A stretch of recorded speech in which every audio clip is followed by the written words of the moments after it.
to your 4 to 5. I'm Maddie Gardner here with Eric Tilton and Tahisha Moise, who are both working at home this afternoon. We are practicing social distancing and doing our part by staying home when we can. But we are still connected to you on WFMY News 2's Facebook page, our YouTube channel, and our Twitter page. Make sure you chat with us. We'll chat back. Use our hashtag 4 to 5. Well, Governor Cooper says the state is helping get personal protective equipment to licensed care facilities. Cooper says more than 3,800 facilities will get that PPE. Local manufacturers like Apple Rock and Greensboro helped make the items. Facilities will get gloves, face shields, shoe covers, and hand sanitizer. Governor Cooper says because of the nature of these places and the people in high-risk groups who live there, the virus spreads easily. Over the weekend, North Carolina saw the largest single-day increase in coronavirus cases. That's why Dr. Mandy Cohen is stressing the importance of the 3 W's. And with more movement, there's more chance for this virus to spread. That's where the 3 W's come in. And the 3 W's include wearing your face mask, washing your hands, and waiting 6 feet apart. North Carolina is still in phase 1 of easing restrictions, but Governor Cooper says he'll give us an update on when phase 2 could begin sometime this week. ELON University is testing a new admissions process for the class of 2025. The university is making SATs and ACTs optional for prospective students. Now, this is for any student who is interested in enrolling in class starting in the fall of 2021. After 3 years, the university will analyze how well students are doing to see if the rule will stay in place. The new pilot program is meant to deal with cancellations of tests nationwide due to coronavirus. The university also says GPAs are usually a better indicator of a student's performance than standardized tests. Wake Forest University is planning to hold their traditional graduation service this fall on October 31st, but they'll honor students tonight at 7 o'clock virtually. The president says undergrad students will get refunds for fees paid for on-campus services like parking and health. They're also helping students make appointments to come move their belongings off campus. The president says both summer sessions will happen remotely this year, and they'll release a plan for the fall semester next month. And speaking of the fall semester, UNCG's fall semester is going to look a little bit differently this upcoming fall. The UNC system is making changes to protect students and staff's health, but also get everyone back on campus. The first day of class is still scheduled for August 18th, but there will be no fall break or reading days, so students can start Thanksgiving break on time. Final exams will be online except for classes with clinical assessments or lab work. The university says the new plan helps eliminate the number of times students leave campus to go away for breaks, then return in the middle of semesters. Well, MVP Video and Promotions, they're in Burlington. They want to honor seniors in Alamance County. This is pretty cool what they're doing. They're holding or producing a video for each high school. The video will have short clips sent in by you to celebrate seniors and their achievements. The deadline to submit is June the 2nd at 6 p.m. Those videos will publish to YouTube on June the 10th at 6 p.m. All you have to do is send in a video no longer than 10 seconds to successmvp@gmail.com. And Southern Alamance High School seniors can get their cap and gown photos taken tomorrow. Photographers are taking those photos between 3 and 6 p.m. They'll have 2 photo stations available. One has the American flag and the other is a natural background. The photographers will make a collage of all of the senior photos to create a class photo, since students can't take a picture together. If the session is rained out tomorrow, they'll reschedule those photos for May 20th between 3 and 6. The staff at Brookdale Assisted Living in Burlington arranged a photo shoot to have fun with their residents and celebrate the graduating class of 2020. So with borrowed caps and gowns, a backdrop, and a cell phone camera, Holly George captured their smiles as a way to spread cheer. One of the residents did tell me that her granddaughter was graduating high school this year and just picked a college to go to. So she was super excited to be able to share this with her granddaughter. Seniors also pose with these giant whiteboards offering great advice for the graduating class. They say, stay humble, do your best, and put your faith and trust in God. You can see all the senior portraits and their messages for the class of 2020 on the Brookdale Burlington Facebook page. Well, we want to honor our seniors this year since graduations have been affected by the pandemic. That's why we're doing our senior shout outs. And here are some of the graduates we are honoring today. Jeffrey Vans Reyes is a senior at West Forsyth High School, and his family says he is a sweet young man. He is graduating this year. Good luck to you, Jeffrey. Cute dog. Claire Surrett is a senior at Northwest Guilford High School. She's on the cheerleading team. She was for all 4 years. She was also a member of the state championship cheerleading team for 2 years. She's a member of the German National Honor Society and plans to go to UNC Wilmington to study marine biology. And Christy Burleson is a senior at Reedsville Senior High School. Her father says he is very proud of Christy for her accomplishments and that she doesn't let anything stand in her way. Congratulations to those 3 graduates. If you want to share your senior shout outs with us, find this submission form on our website. Send your photos, not professional photos though, of your senior. Also send their name and their school. You can even include a personal message if you'd like. Hey, let's look at the forecast, and temperatures pretty comfortable right now, but we are seeing rain moving into the area, and we have to get used to that for a few days. Hope you mowed the grass this weekend, because here we go with some showers. Let's look at the numbers. 70 in Winston-Salem, 66 in Greensboro, high points at 70. We should go down to about 60. It'll be very mild overnight because clouds will start building in. Some on and off again rain. We do have a chance of storms that are pushing in from the area near South Carolina in our direction. We'll watch for that. Rain could be heavy at times tomorrow. This is an extended period of showers that we'll see, but the high temperature tomorrow at 64. When you look at the satellite and radar combination, light to moderate showers south and west, and all that's moving over the area. But the bigger picture here shows Arthur moving off the coast, but you can see the rain to the west of us. We've got a little bit of that to deal with, and it's not going to go anywhere anytime soon as all that pushes across the region. You can see Tropical Storm Arthur, winds at 50, but this one is moving out to sea. No threat to anybody. Obviously, we'll still keep an eye on that for you, but the rain over the next couple of days, that low pressure will just sort of play with us for a while, so get ready for a soggy forecast. Weekend looks better, and we'll talk about that in a few minutes.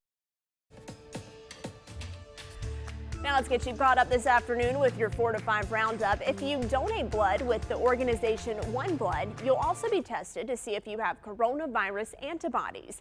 The antibody test is authorized by the FDA, and it will indicate if the donor's immune system has produced antibodies to the virus. It may reveal if you've already had COVID-19. Donors will be able to see results in about 48 hours after they donate. The additional testing will be done at centers in North and South Carolina, Georgia, and Alabama. You do need an appointment.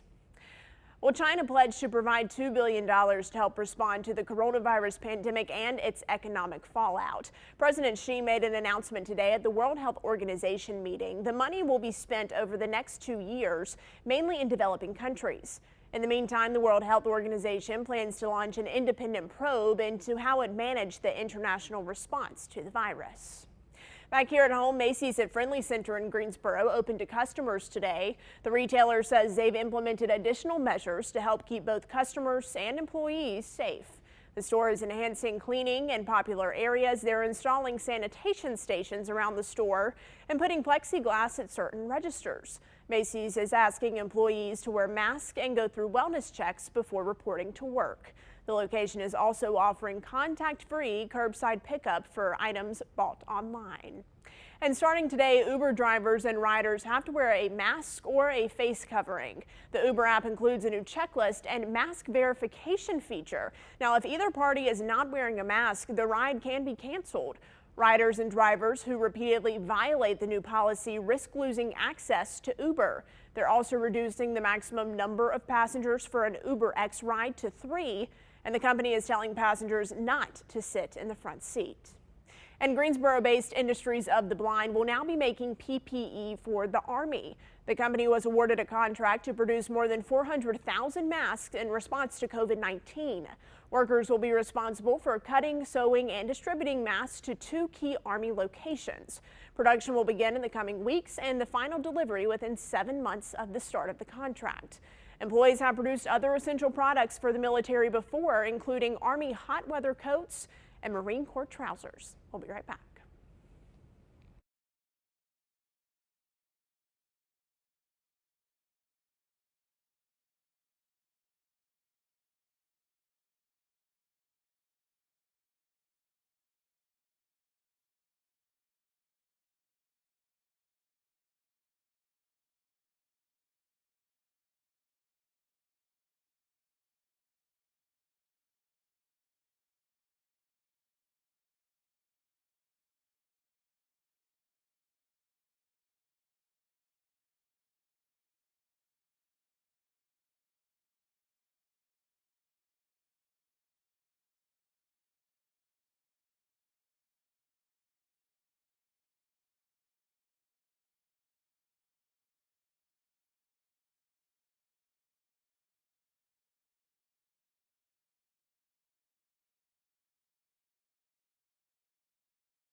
Well, the wait is over. NASCAR is back in action. Sunday, we saw the first race since the coronavirus shut the sport down. Now, leading up to the restart, WFMY News 2's Amanda Ferguson spoke to a company that makes sure the cars are ready to race. She caught up with them today after the drivers hit the track.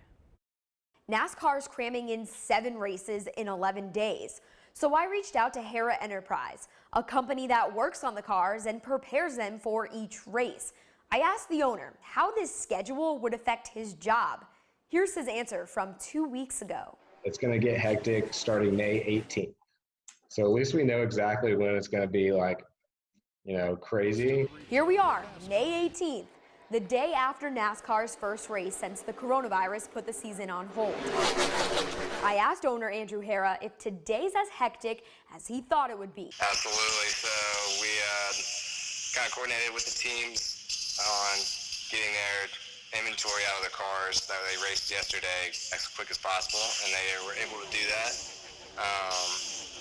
So we already went around to our 7 or 8 teams that we needed to get our product from, and got it back in the shop, and we're tearing it down right now, getting it ready for the next race. Harris says he started his day at 6 a.m. and will have a 12-hour workday, along with his 9 workers. He sent his guys to pick up the cars from Darlington early this morning. And here's what they'll be doing the rest of the day: breaking down and rebuilding the transmissions. A lot of work ahead for this company, but the guys are happy NASCAR's back, especially after Kevin Harvick won Sunday's race. His car is one of the cars they work on. I also asked Hera, as a fan, what it was like to see NASCAR back on TV and his thoughts about the fanless race. That's coming up on WFMY News 2 at 5. And in honor of NASCAR racing on this day in history, the North Wilkesboro Speedway opened its doors in 1947. More than 10,000 fans flocked to watch Fonty Flock win the first official race. North Wilkesboro Speedway is one of the first tracks recognized by NASCAR in 1949. Robert Red Byron won the organization's first finale held in Wilkesboro in October of 1949. The Speedway is often called the house that Junior built because Junior Johnson started his career at that track at age 16. The last NASCAR race at North Wilkesboro was won by Jeff Gordon on September 29th, 1996. 4 to 5 will continue right after this break.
You know, it seems like Zoom is as big a part of our lives as breathing is these days. But one local theater group, they decided to ask area playwrights to write plays and short performances based on Zoom relationships. It's interesting. It's a unique concept that captures the world we live in today. Here's my chat with theater director Meredith Stevens. Brother, I'm in. Hello, Thelma. Hi, Margaret. Well, Meredith, this is one of the coolest ideas. I see a lot of people using Zoom in creative ways, but to use Zoom because it's Zoom is really unique. Talk about what people can see if they log in. Yeah, we're really excited about this project. It is the first of its kind, I think, but it's all North Carolina playwrights, North Carolina actors, directors who are deeply involved in what we believe in, and all of the plays are written with the Zoom universe in mind. All of our characters know that they are talking to each other on Zoom. So this is not a play read on Zoom. This is life on Zoom. So when people tune in, will they see a series of vignettes, like shorter type subjects, or is this one big play each time? Right, so Zoom Fest 2020 is a series of 6 episodes, and each episode is going to feature 3 short plays, so 8, 10, 11 minutes each.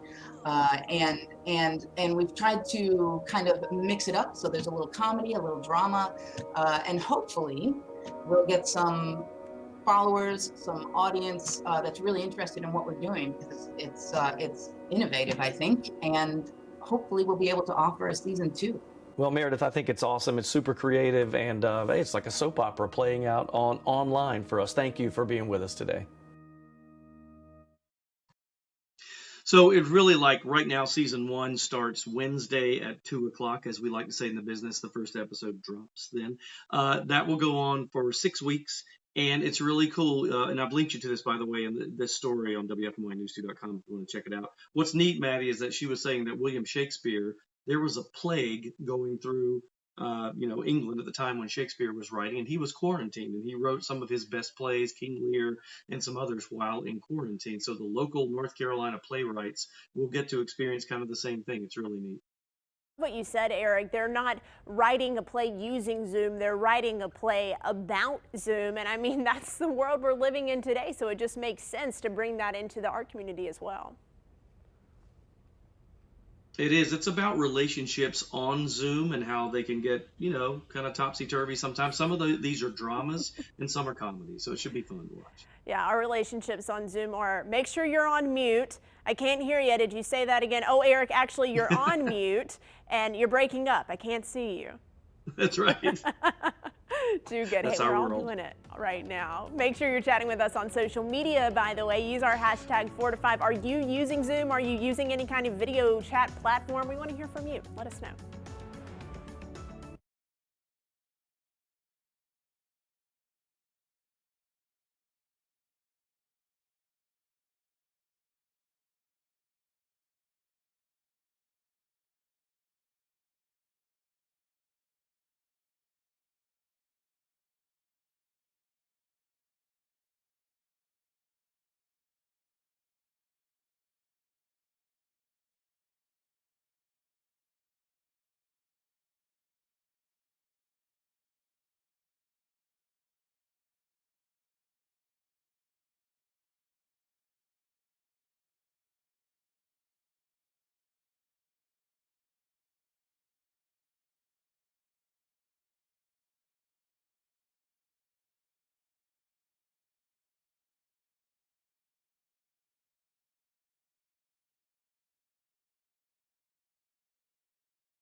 Welcome back to your 4 to 5, everyone. If you were planning on maybe getting your passport renewed here in the near future, looks like you are going to have to wait. The State Department has stopped issuing passports due to the COVID-19 pandemic. Now, the only exception is for those who have a qualified life or death emergency and need to travel within 72 hours. If that's the case, you will be asked to provide proof of the emergency, such as a death certificate or a signed letter from a hospital or a doctor. The State Department is still advising against international travel for the foreseeable future. Now, with the travel not advised internationally, I know many of your summer travel plans may have been canceled. So I wanted to know if maybe you're mourning a trip that's not happening anymore. I asked you all on my Facebook page today, and we got a lot of comments here, so let's get right into them. Valerie German writes, 15 of my family members, our trip to Dubai and Netherlands got rescheduled to next year, but I'm okay with that because I'm not going anywhere anytime soon. Gabriella Joy writes, my friends were going to get married in Aruba this past weekend, postponed to the fall. Cheryl writes, we have had 2 Caribbean cruises canceled. One was in April and one this month. And lastly, Timothy DeRoche writes, my wife and I wanted to visit her family in Korea, but the passport office is in minimum manning, so they say it could be months to get my son's passport. And Maddie, I got to tell you, that was really the theme all throughout my Facebook page today. People had these great trips planned, far-reaching all across the world, you know, and have to be either canceled or postponed to another time. Myself, I was supposed to travel to London and Florence next month as a mother-daughter trip with my mom, so that's not happening anymore, but looking forward to when it can happen again. What about you, Maddie? Yeah, the good news is a lot of them will be able to be rescheduled, and a lot of the travel sites that I've interacted with, they are offering some refunds and waiving some rescheduling fees. A lot of my friends are getting married this year. One was actually getting married in Florence. Those have been pushed back and postponed until next year, so I'm looking forward to them now, but I hate it, especially for the brides who have had to change a lot of their plans. Goodness, that's rough. Yeah, that's a big thing. You know, you plan for this for a year, maybe a year and a half, and kind of poof, out of your control. You know, but things will recover and we will get to travel again. It just may not be as fast as we would like. Yeah, and I'm glad that those brides and grooms have made the decision to keep everybody safe and push that back so we can all be together at their weddings, hopefully sooner rather than later, right? All right, we are still chatting with you on Facebook and on Twitter and on YouTube. So make sure you're chiming in on there. Use our hashtag 4 to 5. But first, we have to check in with Eric Chilton with the forecast. Yes, we do, and showers would be the key word over the next several days. In fact, some of the models, now this remains to be seen, but some of the models are going as high as 3 to 6 inches of rain if you add it up cumulatively over the next 3 or 4 days. That's a lot of rain, folks. We would see some flooding around the area if that were to happen. Planning forecast, we're staying in the 60s. Tomorrow morning, 60 degrees, low 60s still by midday, and 64 for the high, a chance of rain pretty much at any time. You can see some of it now moving into the area from the southwest, albeit fairly light right now, and some of that not making it to the ground. Top right corner of your screen there, right under our timestamp and clock, you can see that's Arthur moving off the coast. Some rain for the coastal sections. For us, though, it's ironic. That's really not what we're talking about for the rainmaker. We're talking about this low pressure system and that kind of a convoluted looking system there. You see the purple line, which represents stationary front and kind of an occluded front, we call it, but basically it means everything is just going to be slow going and lots of moisture over us for the next several days. In fact, you look at our 7-day, 60s tomorrow, rain heavy at times, still an 80 to 90% chance for Wednesday and Thursday, 59 on Wednesday, 65 Thursday, but the weekend, perfect, partly cloudy, and low 80s. We'll be back.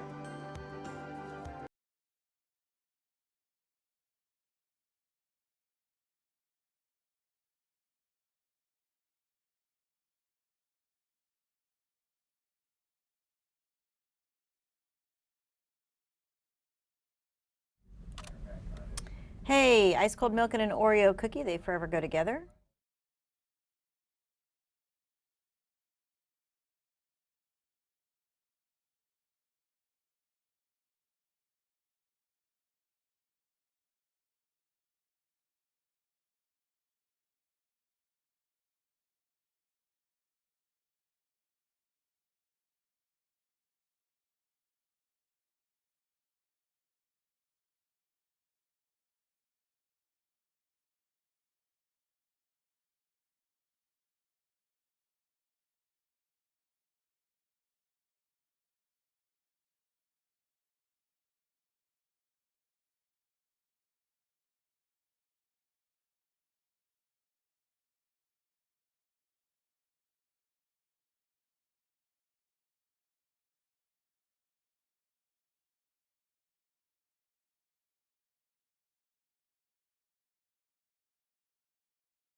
Well, good afternoon and welcome back to your 4 to 5. I'm Maddie Gardner here with Eric Chilton and Tahisha Moise. We are so glad you're joining us on this Monday afternoon, both on television and on social media. So if you're with us on social media, make sure you're chatting. Use our hashtag 4 to 5 so we can see what you're saying.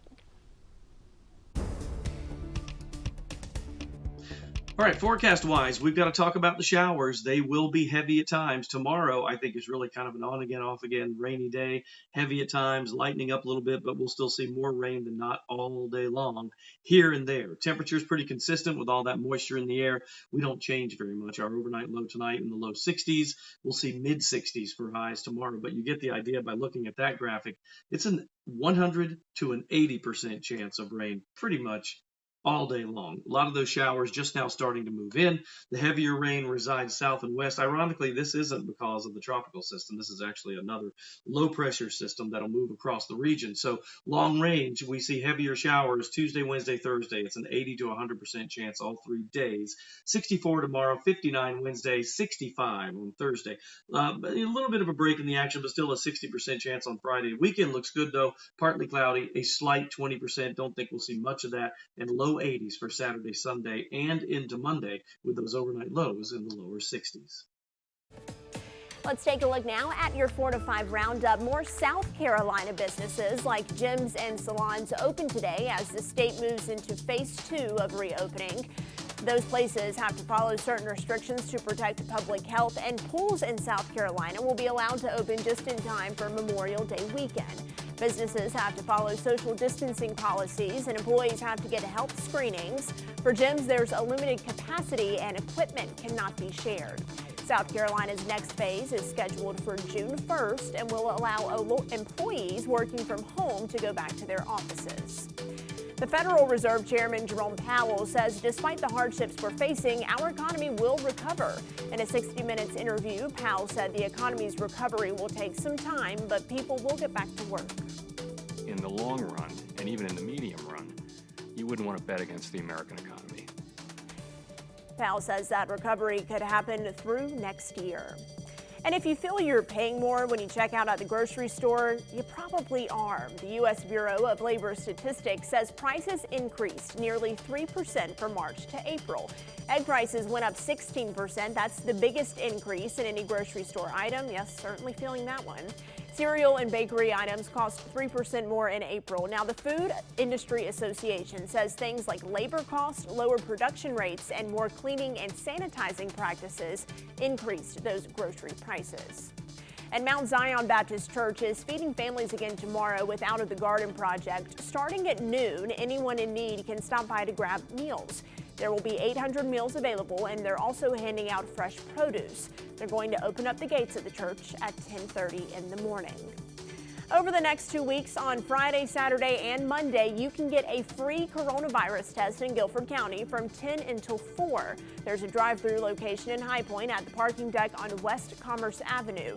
Now, you do have to have an appointment before you go, and you can find those details on our website.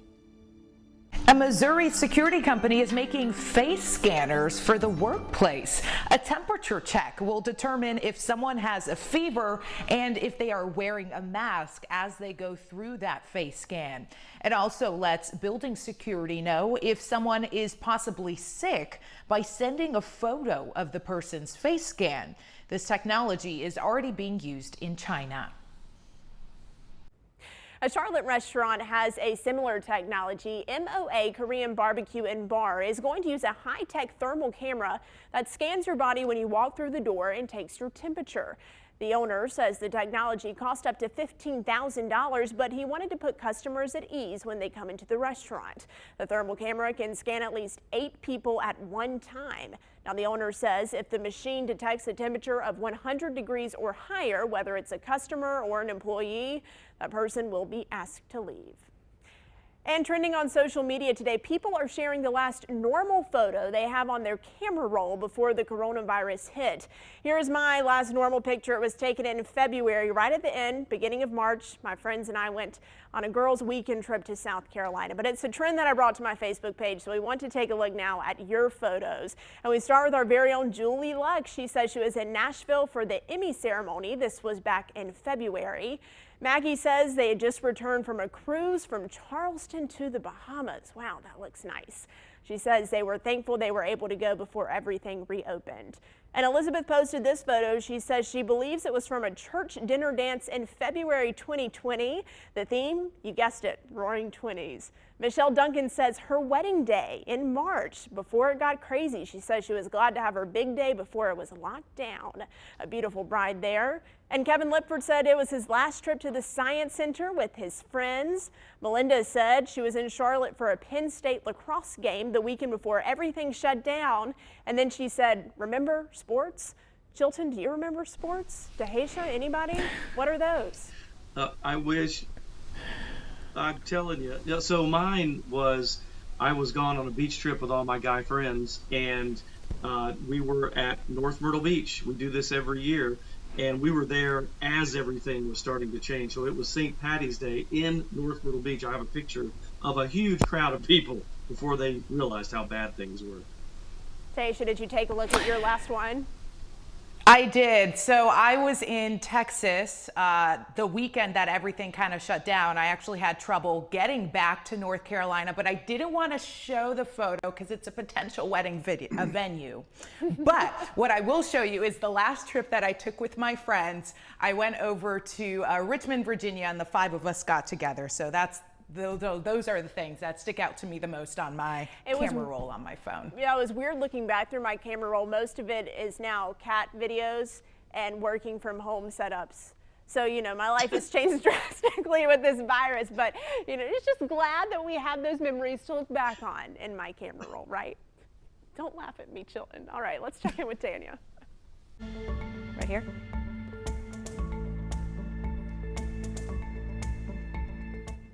All right, what I want you to do is check this out. This is a text. It says Target is giving away free groceries worth $175 to everyone this week to support the nation during the corona pandemic.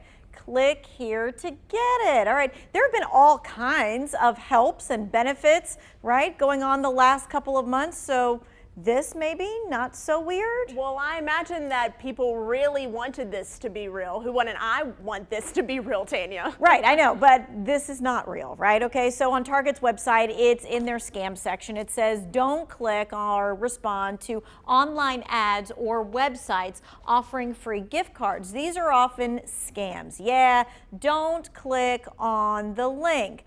But people, they do click on the link. And why do they click on the link? FOMO, F-O-M-O, the fear of missing out, right? Yeah, absolutely. Okay, so if you click on the link because you have some FOMO there, what's going to happen is your device is going to be compromised. We're going to talk about that coming up at 6 o'clock. All right, but first, Who Wants to Know is answering your questions. Tonight, your health questions about coronavirus. Cone Health is answering them when you text them 379-5775, and a Cone Health expert will be there to answer them.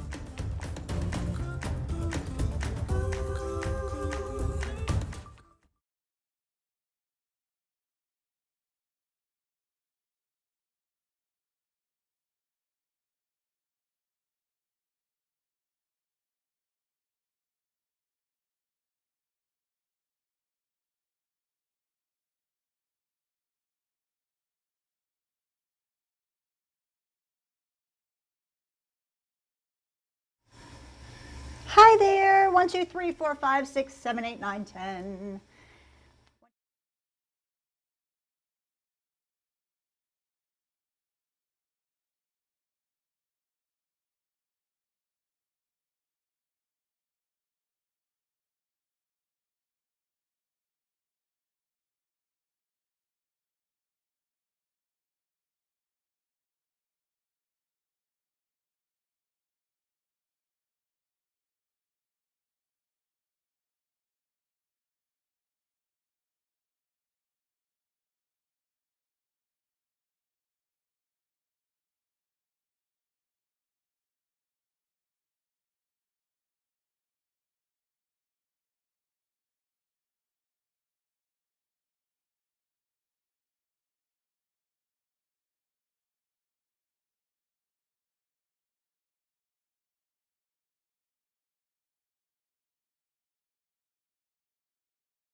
So, you know, last week we pitted Tanya against Tim in a battle of their knowledge of North Carolina trails. But today it's all about sports. I asked our Panthers expert, Sean Higgins, to face off against sports director Luke Liddon in a battle of NFL stadium knowledge. Here we go. So today, the topic, guys, NFL stadiums and their history. First question is, what team played in a stadium called Jack Kent Cooke Stadium? The Rams? I don't think that's right. I'm gonna go with like the Raiders. Redskins? Yeah, the Redskins. Redskins, that's right, that's right. So that means that nobody got that right. So 0-0 right now with Big Red versus Chief, just Chief. All right, second question. This one goes to Sean first. What team played in the Pontiac Silver Dome from 1975 to 2001? It was renamed in 2002. The Saints, the New Orleans Saints. Is it the Detroit Lions? That would be correct. The Philadelphia Eagles in 2009 shared their football field with what NCAA football team? Penn State? I'd have to say the Temple Owls. Temple Owls, and we have ourselves a game, ladies and gentlemen, as Sean comes in and ties it up. Nice clutch move there, big man. Not bad. I'm going to say the team. Whoever says the stadium name first gets the point, okay? Chicago Bears. Soldier Field. Oh my gosh, that was tight. I think that was Sean. I'm going to go with Sean on that. That was super tight. The Indianapolis Colts? Aloha Stadium? Hard Rock Stadium? Hard Rock Stadium is correct. Luke Liddon coming through to tie things up, and it comes down to one last question. What team's stadium nickname was the Big Sombrero? I'm going to say the Dallas Cowboys because I have not the slightest. For the final victory, or we end in a tie. Arizona Cardinals, is that what you said? The Buccaneers, the Tampa Bay Buccaneers. Yes, yeah. There you go. We have to end in a tie. Guys, that was nicely done. The virtual audience loves you. That was phenomenal. Everybody dance. We have to do a dance because we edit this in.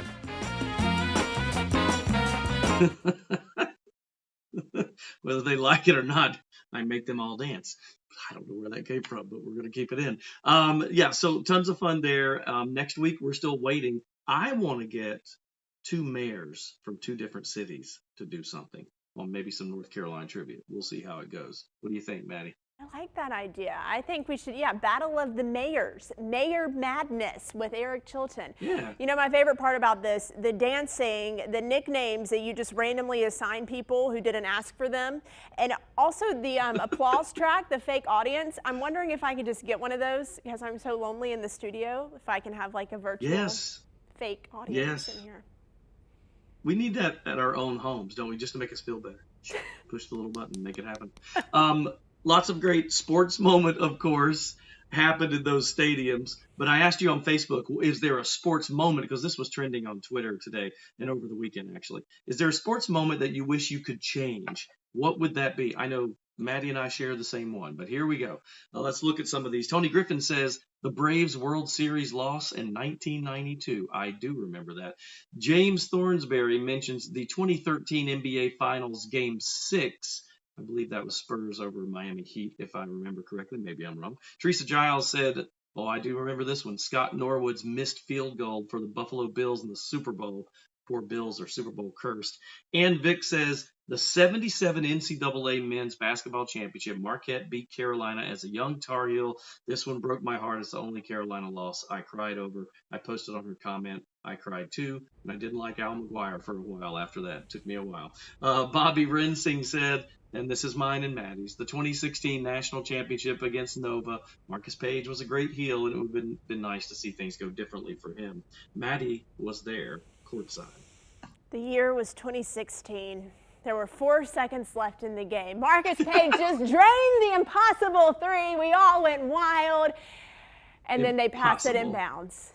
And Villanova sank the shot. It was terrible. Glad I was there though. Chilton, I will walk by his desk before, we were working from home, and he'd be watching that film, but he would stop it after the 3-point was made. I watched Marcus Page's shot because it was unbelievable, like a double pump clutch 3-pointer, and then I click it off right there. Don't want to see Chris Jenkins again. I can't. I'm done. All right, let's talk about a forecast. Maddie might go into a depression here. We need to change the topic. We're talking about rain. That's not very uplifting, is it? Showers coming in from the south and west. They'll be moving across the area and getting heavier tomorrow. You can see the tropical system. That's really not what we're talking about with long-lasting rain over a long period of time. That's moving out. The low-pressure center, a little bit of an occluded front, which just basically means the entire system is slowed down, and you have a better shot at some heavier rains when you see that. That's what you see right now on the screen with that low pressure and the moisture. It just hovers over us for a while. So that means this for our 7-day forecast. We've got about 3 days of decent rain chances. 100% tomorrow, 90% Wednesday, 80% Thursday. We're in the upper 50s to mid 60s during that period. Rain on Friday, but not as bad. It gets a little warmer at 74. The payoff is the weekend, folks. Partly cloudy and 82 and 83 for Saturday and Sunday. Coming up on WFMY News 2 at 5 o'clock, strong words from Governor Roy Cooper about a disturbing new trend. Navantan Health says some patients are intentionally exposing themselves to the coronavirus. Doctors say this does not build up your immunity to the virus. The risks and the concerns coming up on WFMY News 2 at 5.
They say that art imitates life, and that's turning out to be true even during the coronavirus pandemic. When the virus canceled Spring Theater's first show of the season, they decided they needed to do something else.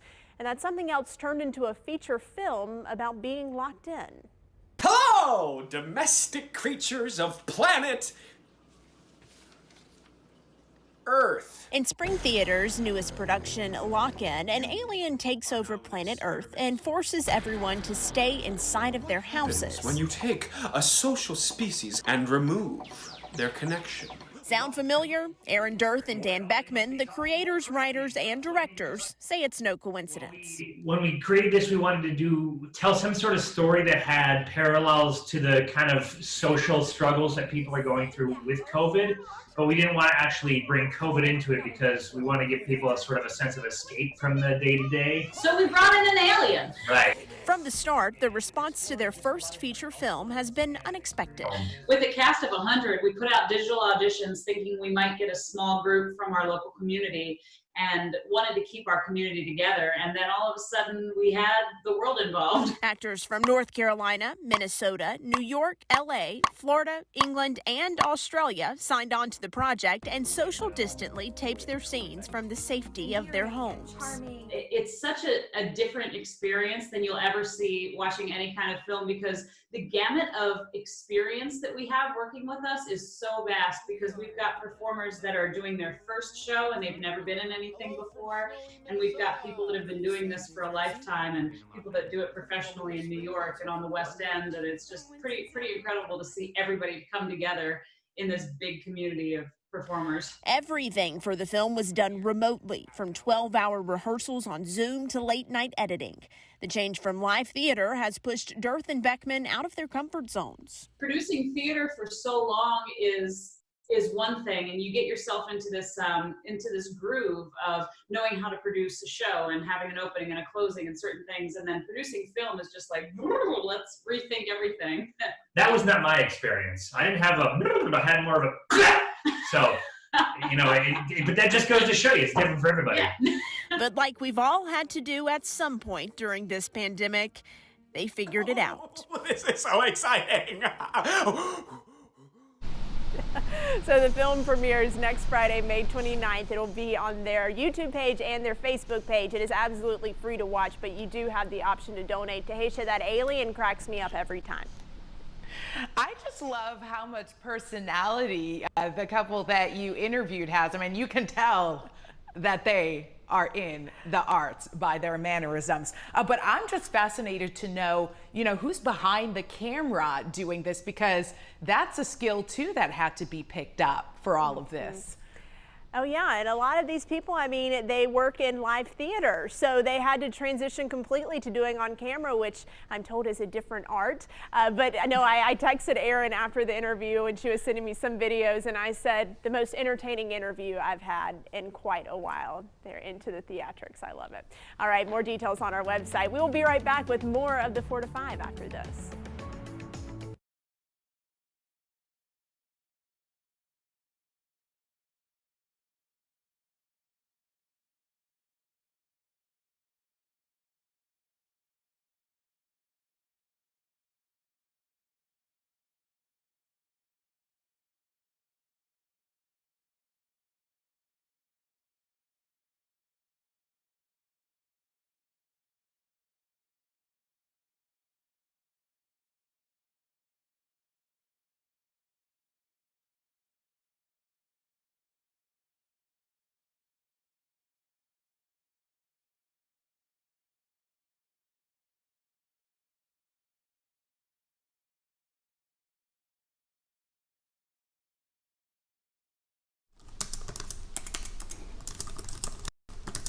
Hello, mic check, 1, 2, 3, 4, 5, 6, 7, 8, 9, 10, mic.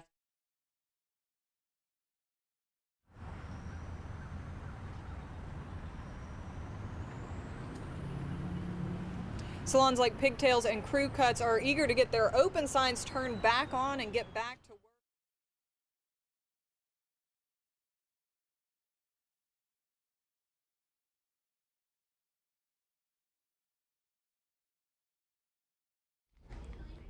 Hi, Callie. 1, 2, 3, 4, 5, 6, 7, 8, 9, 10. Ice cold milk and an Oreo cookie, they forever go together.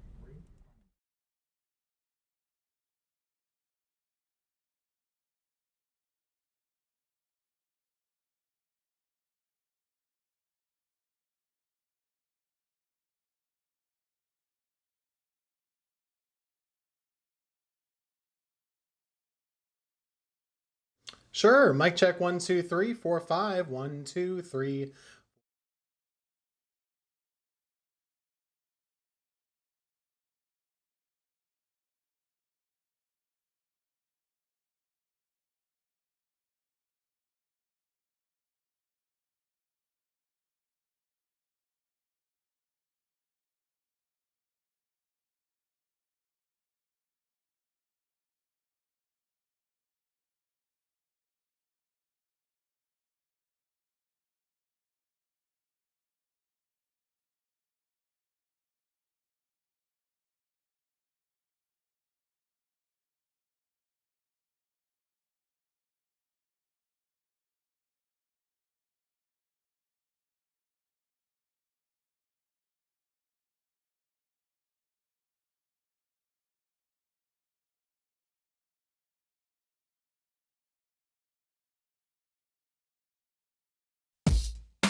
It's time for my 2 cents. You ever just wake up in the morning and know that you're going to be in a mood? That's me today, because as I sit here alone in my living room, it's really hit me how much I've missed social interactions these past couple months. It's one thing to see your friends or family virtually. It's another when you're with them and you can feel their energy, or see the details in their face when they laugh. This period in our lives, I think, is teaching us to not take things for granted and to appreciate all the little things. For you, the little thing could be going out to dinner, seeing a movie, or as simple as a weekend visit with the family. Whatever it is, we will all definitely appreciate it a little bit more when we get to do those little things again. It's okay to be bummed because you're missing out on things. Grief is all part of how we process through things. But just try not to stay there and find things that can bring you joy day to day. I say all of that to say this: stay strong, reach out to loved ones often, and remember, this is not forever. That's my 2 cents and your 4 to 5. WFMY News 2 at 5 starts right now.